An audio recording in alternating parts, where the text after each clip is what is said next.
প্রথমেই কবিতা উৎসবের ক্রিয়েশনের সকল দর্শক বন্ধুদের শুভেচ্ছা, প্রীতি, নমস্কার, সালাম জানিয়ে আরম্ভ করছি আজকে ধারাবাহিক সম্পাদকের সিন্ধুক খুলে। আজকের পর্বে রয়েছে বরাকের নতুন দিগন্ত সাপ্তাহিক 5 ডিসেম্বর থেকে 11 ডিসেম্বর সংখ্যার দ্বিতীয় পর্বের আলোচনা। ইতিপূর্বে কোথাও ভিডিও আলোচনার অ্যালবাম কেউ করেনি। ভিডিও অ্যালবাম করতে, আলোচনা অ্যালবাম করতে অত্যন্ত শ্রমসাধ্য, তবু আমরা এগিয়ে এসেছি, কারণ এই অঞ্চলের সঙ্গে বৃহৎবঙ্গের সাহিত্য চর্চার মেলবন্ধন ঘটাতে এই কাজে এগিয়ে এসেছেন বরাকের নতুন দিগন্ত সাপ্তাহিক। এই বরাকের নতুন দিগন্ত সাপ্তাহিক স্থানিক সংবাদের সঙ্গে আন্তর্জাতিক সংবাদ থাকে, কিন্তু তার সাহিত্য পাতা অত্যন্ত সমৃদ্ধ। এই পত্রিকার সার্বিক দায়িত্বে রয়েছেন কবি প্রকাশিকা মিতা দাস মুখাস্ত। আমরা ইতিপূর্বে শুনে এসেছি প্রথম ভুবন কলকাতা তথা পশ্চিমবঙ্গ, দ্বিতীয় ভুবন ঢাকা তথা বাংলাদেশ, তৃতীয় ভুবন শিলচর তথা বরাক উপত্যকা। কিন্তু আমি ব্যক্তিগতভাবে অনুরোধ করবো এই অঞ্চলকে আমরা বলবো তৃতীয় ভুবন, কারণ এখানে সাহিত্য চর্চার লেখকরা শহীদ আত্মবলিদানের উড্ডীন পতাকা নিয়ে সৃজন করে যাচ্ছেন। কারণ পরপর 3 বার শহীদ আত্মবলিদান, আর কোথাও আছে কি? সাহিত্য আমাদের কাছে বিনোদন নয়, সাহিত্য আমাদের কাছে বিলাস নয়, সাহিত্য আমাদের কাছে সৃজন, সাহিত্য আমাদের কাছে সুন্দর পৃথিবী গড়ার জন্য সাধনা স্তব মাত্র। আবার বলি, সাহিত্য আমাদের কাছে বিনোদন নয়, সাহিত্য আমাদের কাছে বিলাস নয়, সাহিত্য আমাদের কাছে সুন্দর পৃথিবী গড়ার জন্য সাধনা স্তব মাত্র। তাই এই ভাবনা, এই বুধ নেই আমাদের কাজ। আমি মূল আলোচনায় চলে যাচ্ছি। এই সংখ্যায় অত্যন্ত ভালো লিখেছেন বিপ্লব চক্রবর্তী। তিনি তার উন্নত উৎকর্ষ মানের লেখা 19 পয়সা সিনেমায় ইতিপূর্বে আমরা পেয়েছি, পর্বগুলিতে পেয়েছি। উপন্যাস বিপ্লব চক্রবর্তী তার 19 পয়সা সিনেমা অতি সাম্প্রতিক কালের এক বলিষ্ঠ কাজ করে চলেছেন। প্রতি পর্বের তার চরিত্র উপস্থাপন এবং সেই নকশা আন্দোলনের ছবি সিনেমার দাদাচিত্রের মতন আমাদের সামনে তুলে এনেছেন। দয়ামণির চরিত্র, শকুন্তলার চরিত্র, অনাদি প্রশ্নের চরিত্র, অরুণাবর চরিত্র উপন্যাসকে অনেক গুণ মর্যাদা বাড়িয়ে দিয়েছে।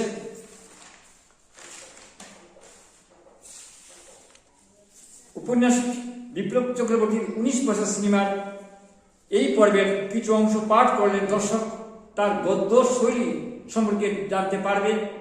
বিপ্লব চক্রবর্তী তার উপন্যাসে এই পর্বে এইভাবে শুরু করেছেন। এখন আগস্ট মাস চলছে, অক্টোবর মাসে পুজো। পরিবারটি কিভাবে যেন রাজনৈতিক দুর্বিপাকে জড়িয়ে গেল, একমাত্র প্রত্যক্ষ কারণ অরুণাভ। সকাল থেকে হাওড়া গোবরডাঙ্গা বনগাঁ রানাঘাট হয়ে অনেকটা পথ ঘুরে ঘুরে দয়াময়ী আর শকুন্তলা অবশেষে কৃষ্ণনগর রেল স্টেশনে নামলো। শকুন্তলা হাতের ঘড়িতে দেখলো বিকেল 4:20 হয়ে গেছে।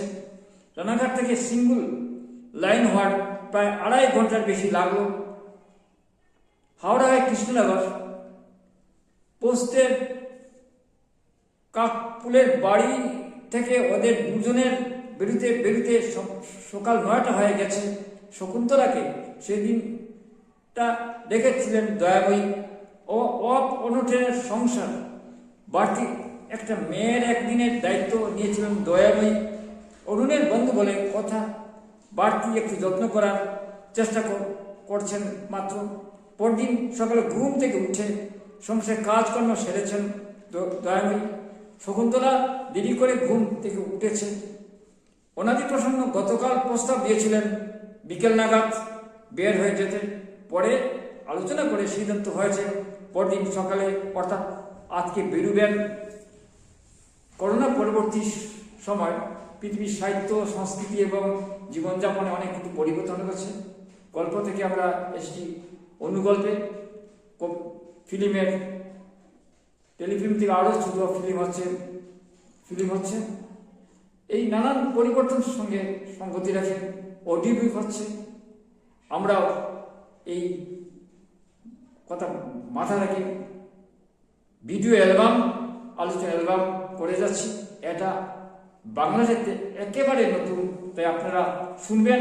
একজন কবির আলোচনা করতে গিয়ে এক লাইন পংক্তি দিয়ে তার মূল্যায়ন হয় না, তাই আমরা মূল কবিতা পড়ি, সম্পূর্ণ কবিতা পড়ি, একটু কিছু কথা বলি এবং তার সৃজনকর্মকে সম্মান জানাই। এই দৃষ্টিকোণ থেকে আমরা ভিডিও অ্যালবাম করে যাচ্ছি। আপনারা শুনবেন। একই পর্বে সঙ্গে আলোচনা করা যায় না, তাই দুটি পর্বে বা কখনো তিনটি পর্বে করতে হচ্ছে। আমি পড়ে যাচ্ছি পরবর্তী লেখাতে। হালেকানিত বরাকের গর্ব রায়বাহু মহেন্দ্রচন্দ্র দে চৌধুরীর জীবনের সময় ধারাবাহিক গবেষণাধর্মী লেখা লিখেছেন কবি অনুবাদক কল্লু চৌধুরী। হালেকানিত বরাকের গর্ব রায়বাহু মহেন্দ্রচন্দ্র দে চৌধুরীর জীবনের সময় একটি ভালো লেখা। এলাকাটি অংশবিশেষ পাঠ করছি। স্বাধীনতার 50 বছর পূর্তি উপলক্ষে হাইলাকান্দি জেলা প্রশাসনের পক্ষ থেকে প্রকাশিত স্মরণিকার কৃষক সংগ্রামে নিবন্ধে দীপক ভট্টাচার্য লিখেছেন, প্রতাপশালী জমিদার শ্রেণীর বিরুদ্ধে কৃষকের বাঁচার সংগ্রাম পরিচালনার জন্য প্রয়োজন ছিল একটি শক্তিশালী সহায়তাকারী শক্তি। সেই লক্ষ্যই তৎকালীন কৃষক নেতৃবৃন্দ চেষ্টা করেন সহযোগী বন্ধু শক্তি খুঁজে পেতে। কাঠিচোড়া, লালা, রাজেশপুর, বোয়ালিপাট, আলগাপুর এবং মোহনপুর অঞ্চল থেকে অনেক কৃষক আন্দোলনের সহযোগী শক্তি হিসেবে সামনে এসে দাঁড়ান। এর সঙ্গে অগ্রণী ভূমিকা নিয়ে হাইলাকান্দি কৃষক আন্দোলনের সাহায্যের হাত প্রসারিত করেন বোয়ালিপাড়ের দুই ভাই পরেশ চৌধুরী ও রমেশ চৌধুরী। পাঠকে প্রবন্ধ থেকে অনেক তথ্য পাবেন। যারা গবেষণা করেন তারা সংগ্রহ করে নিতে পারেন। লেখাটি ভালো লিখছেন কবি কল্লু চৌধুরী। আমি পড়ে নিচ্ছি। ছড়াকার গল্পকার হিজুর রহমান লস্কর সন্তান শ্যামলাল শুক্লা দাদুর কর্মক্ষম ছেলে নিজ ছেলেকে মানুষ করতে যায় বাবাকে ফেলে। শহর গিয়ে সফল হলো, ছেলে হলো ডাক্তার। পথের কাঙ্গাল শুক্লা দাদু খবর নেয়নি আর। দিন যায় ক্ষণ যায়, ছেলে সুখী ভবে। শুক্লা দাদু চেয়ে আছে ছেলে আসবে কবে। শ্যামলালের ডাক্তার ছেলে প্রেমে মজে তার, বিয়ে করে বউকে নিয়ে চেন্নাই চলে যায়। স্বপ্ন সামনে সফল হলো, ডাক্তার হলো ছেলে। ঔষধ কেনার পয়সা নেই, ছেলে গেল ফেলে। মা বাবাকে ভুলে সবাই ছেলের সুখ চায়, নিজেও একদিন বুড়ো হবে সেটা ভুলে যায়। সন্তানের সুখ সব বাবাই চায়, এই পৃথিবীর তলে যেমন কর্ম তেমন ফল, ইতিহাস কথা বলে। এটা সহজ কবিতা বা ছড়া বলবো। এইটার এটা আদর্শের কথা, এটা বার্তা রয়েছে। হিজুর রহমান লস্কর এইভাবেই তিনি লিখেন। এটা শিক্ষক ব্যক্তি জীবনে তিনি ভালো গল্প লিখেন। এটা আমার ভালো লেগেছে। আমি পড়ে নিচ্ছি। সিলেট বাংলাদেশ থেকে ভানু পরিকাশিত হে ঈশ্বর কবি তুমি সেজন্যই। এই কবিতাটি অন্য আঙ্গিকে বা অন্য একটা বার্তা রয়েছে কবিতার ভেতরে। খুব সুন্দরভাবে কবিতার অন্য ব্যাখ্যা করেছেন কবি। তারপরে নিচ্ছি হে ঈশ্বর কবি তুমি সেই জন্যই। বেদনা আচ্ছন্ন করে রেখেছ যারে, তারে তুমি খুব বেশি ভালোবাসো বুঝি। তোমারই আলোর রশ্মি জালে সম্পৃক্ত করে, তারেতেই ছিটাও প্রদীপ্ত পৃথিবী। অন্ধকারে জগতের গাঢ় অন্ধকার, অপার দুঃখের সমুদ্রের মাঝে তার বাসিয়েই শেষে। ধনে ধানে পুষ্পে ভরে সৈকতে বিরাও তার, বাণিজ্যের ভেলা পরম আনন্দ দিয়ে। কবি তুমি সেজন্যই বেদনাকে ভালোবাসো বুঝি, তোমারই অভিশপ্ত বাক্য রাশি দিয়ে। এই শেষ পংক্তিতে তিনি আমাদের মূল কথা শোনালেন এবং এটা সুন্দর উপস্থাপন, শব্দচয়ন ভালো, ভানু পরিকাশিত ভালো লিখেছেন। কবি তুমি সেজন্যই বেদনাকে ভালোবাসো বুঝি, তোমারই অভিশপ্ত বাক্য রাশি দিয়ে। আমি পড়ে যাচ্ছি পরবর্তী কবিতা। অপরনাথ দেওঘরিয়া আসানসোল থেকে লিখেছে। নিঃসঙ্গ বুকে কাঞ্চন বাই। কবি এইভাবে লিখেছেন, হে পার্থ সারথী নৈশব্দে প্রেমাসক্ত শিকারে, নীল উপাখ্যানে নির্জন হোটেলে সূর্য ঘুরে নিয়ে গেল কামনি কাঞ্চন বালাকে। শুধু লালসায় কামনার ক্ষুদায় ভ্রমর গুঞ্জনের মৌতাতে। নাকি সহবাসের রঙিন হল হৃদয় পুরসঙ্গ, রসমতী কাঞ্চনের এক কত। নিশিদাকে পাগল হলো লোভাতুষ নগ্নতায়, শরীর ছুঁয়ে টানা পুড়ে নেন, ভিজে গেল অমৃত শোকে। তোমার নিঃসঙ্গ বুকে কাঞ্চন বাই, এক পদ্মরানী মঞ্জুরি পিতানের গীতমা মিমা। তোমার শ্বাসে প্রশ্বাসে এখন কামিনী কাঞ্চনের বিষ, ইন্ধনে বন্ধনে জীবন যাপনে কিভাবে নেমে গেলে পথনে মন্দরিয়ায়, হেসে উঠে বিষ্ণু পদাবলী, পুরস্তা শিবম তুমুল ঘৃণায়। পাপ কাউকে ছাড়ে না, প্রশান্ত দূরে সমর্পণে আলয়, ঈশ্বর মন মন্দিরে হিসেবে খাতা খুলে বসবেন। সতীপীঠে মঙ্গল আরতিতে কিঙ্করি প্রেমানন্দে ভাসবে, সেদিন তুমি সাজাবাবে পাপ পুণ্যের জোয়ারে। সতীপীঠে মঙ্গল আরতিতে কিঙ্করি প্রেমানন্দে ভাসবে, সেদিন তুমি সাজাবাবে পাপ পুণ্য জোয়ারে। আধুনিক জীবনযাপনকে নিয়ে তার লেখা। এই লেখাটা তো তিনি হোটেল এনেছেন এবং আজকে যে জীবনের বৈচিত্র্য পরিবর্তন হচ্ছে তাই তার কবিতায় ধরা পড়েছে। অপর্ণা দেববরিয়া ভালো লিখেছেন। আমি পড়ে দিচ্ছি পরবর্তী আমার এলাকা শিলাবতী চরের বৃত্তান্ত। শিলাবতী চরের বৃত্তান্তে বরাক উপত্যকার শেষ সাথে গোবিন্দচন্দ্র নারায়ণ ও ইন্দুপ্রভা জীবনকারী উপন্যাস। গোবিন্দচন্দ্র নারায়ণ শাক্ত আর ইন্দুপ্রভা বৈষ্ণব, দুই মেয়ে দুইজন, তাদের অন্তর্দ্বন্দ্ব নিয়ে এবং নানান চক্রান্ত। বিশেষত এই পর্বে বিদ্যমান প্রজাদের পদবী দিয়ে কিভাবে ইন্দুপ্রভা ও গোবিন্দচন্দ্র নারায়ণ শূন্য রাজকুশ ভরে দিয়েছিলেন তার প্রামাণ্য তথ্য রয়েছে। কিছু অংশ পাঠ করে দর্শক বুঝতে পারবেন। কাছাড় রাজ্যের আইন হিসেবে যে কেউ দামি অলঙ্কার করতে পারত না। সাধারণত প্রজার জুতো পরার অধিকার নেই, গুড়া হাতি রাখার অধিকার ছিল না, ইত্যাদি নানা বিধিনিষেধ আছে। কিন্তু যারা পদবী প্রাপক, তাদের পরিবার ও রাজ্যের গণ্যমান্য ব্যক্তি হিসেবে গণ্যমান্য বলে তার সমস্ত রকম সুযোগ সুবিধা ভোগ করতে পারতেন। এই ব্যবস্থা করার কাজে রাজ্যের কোষাগার যথেষ্ট অর্থ সংকুলান হয়েছে। আসন্ন অর্থকোষে বিপর্যয় কাটিয়ে ওঠার একটা আশা আলো পেয়েছেন মহারাজা গোবিন্দচন্দ্র নারায়ণ ও মহারানী ইন্দুপ্রভা। অগ্নিতে ভস্মীভূত করাতিগ্রামে গৃহস্থ বাড়ি পুনর্বাসন করার কাজ আরো দ্রুত করার জন্য প্রধানমন্ত্রী অনাদি বর্মনকে খুব চাপ দিচ্ছেন রানী ইন্দুপ্রভা। এখনো কাছাকান্দি রণচণ্ডী মন্দিরে আশ্রিত হয়ে ভস্মীভূত বাড়ির প্রজারা রয়েছেন।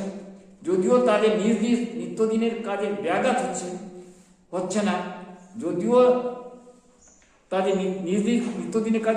হচ্ছে না, তারা দুবেলা রণচণ্ডী মন্দিরের অন্নভোগ প্রসাদ খেয়ে তার নিজ নিজ কাজে বের হয়ে যায়। এদের মাঝে কত সৈনিক ও বরবক্র নদী পাড়ের মাঝিও রয়েছে। কোনো অব্যবস্থা না হওয়ার জন্য চিন্ময় সিংকে দায়িত্ব দিয়েছেন।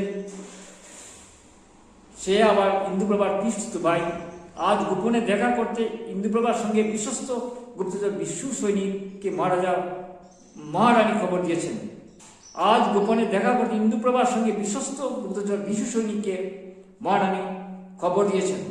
সে সন্ধ্যাবেলায় মন্ত্রণা কক্ষে আসবে। সামনে বর্ষা করাতি গ্রামের পুণ্যবাসনের ঘরগুলো চলতি শেষ করতে হবে। এই জন্য মহারানী ইন্দুপ্রভার উদ্বেগ রয়েছে। পদবী প্রদান অনুষ্ঠান এবং করাতি গ্রামের বস্তিবাসীর অবস্থান এবং বিদ্রোহী লালজবা দল এবং উত্তর কাতের বিদ্রোহী তুলারাম আর কোনো চক্রান্ত করছে কিনা আজ সন্ধ্যা গুপ্তচর বিশ্বসৈনিকের কাছে শুনবেন তিনি। সবাই জানে বিশ্বসৈনিক মহারানী ইন্দুপ্রভার প্রধান গৃহরক্ষী, কিন্তু সে যে কাছাড়ের গুপ্তচর প্রধান কেউ জানে না।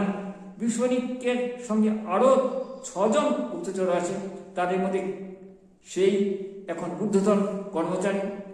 তারও সহকর্মী গুপ্তচররা যথাসময়ে খবর দেওয়ার জন্য বিদ্রোহী তুলারামের চক্রান্ত বারবার ব্যর্থ হয়েছে। এবারও মহারাজ ইন্দুপ্রভা মহারাজ গোবিন্দচন্দ্র নারায়ণের উদ্যোগে উপন্যাস নিয়ে শিউলি ও সুধময় দাসের বিবাহকে কেন্দ্র করে যে পরিস্থিতি হয়েছিল তা বেশি দূর আর এগিয়ে ইন্দুপ্রভা যেতে দেননি। তবে তিনি দৃঢ় হাতে দমন করেছেন। বেশ কিছুটা তো ক্ষতি হয়েছে। করাতি গ্রামের বস্তির আগুনে বিদ্রোহীদের কাজ সন্দেহ হয়েছে। বস্তির আগুন বিদ্রোহীদের কাজ তিনি দমন করেছেন। সন্ধ্যা হয়েছে, রাধা বলে নিত্য সন্ধ্যা প্রদীপ জ্বালিয়ে দিতে গিয়েছে ইন্দুপ্রভা। সন্ধ্যা কীর্তন প্রতিদিন মতো আজও গাইছেন তিনি। সরলা দাস মাছের তেলের বাতি জ্বালিয়ে চলে গেছে। মহারাজা শুয়ে রয়েছেন, শরীর এখনো ভালো হয়নি। তাকে যথাযথ কুবেরের কথা মতো 2 রকমের ওষুধ খেতে হচ্ছে, সঙ্গে যথাযথ পথ্য সেবন করার দিকে নজর রাখতে হচ্ছে ইন্দুপ্রভার। কবির সম্পাদিকা মিতা দাসপ্রকাশিত এই পর্বে মৈত্রদূত জানেন 2025 সংখ্যার এই প্রতিবেদন তিনি একটু ভালো লেখা লিখেছেন, আলোচনা করেছেন। এই আলোচনা থেকে আমরা কিছু তথ্য পাচ্ছি। বাদল সরকার এবং নীলিনা চক্রবর্তী কাজিলাল তাদের লেখার একটুখানি স্পর্শ পাচ্ছি এবং এরকম একটি ভালো কাগজ হয়ে উঠেছে। আমি আবার বলছি, আজ থেকে আলোচনায় বলবো আমি ব্যক্তিগতভাবে প্রথম ভ্রমণ, কারণ পরপর 3 বার শহীদ আত্মবলিদানের উঠিন পতাকা নিয়ে আমরা সৃজনকর্ম করে যাচ্ছি। সাহিত্য আমাদের কাছে বিলাস নয়, বিনোদন নয়, বাণিজ্য নয়। সাহিত্য আমাদের কাছে সুন্দর পৃথিবী গড়ার জন্য সাধনা স্তব মাত্র। এই ভাবনাই আমরা এই প্রকাশ করে থাকি। পড়াকে নতুন দিগন্ত বৃহৎ বঙ্গের সঙ্গে এই সাহিত্য চর্চার মেলবন্ধন করতে এগিয়ে এসেছে, তাই তাকে আমরা স্বাগত জানাচ্ছি। আজ এখানে শেষ করছি। কবিতা হলো সুস্থভাবে বেঁচে থাকার অক্সিজেন। নমস্কার, দেখতে দেখতে ভালো লাগবে।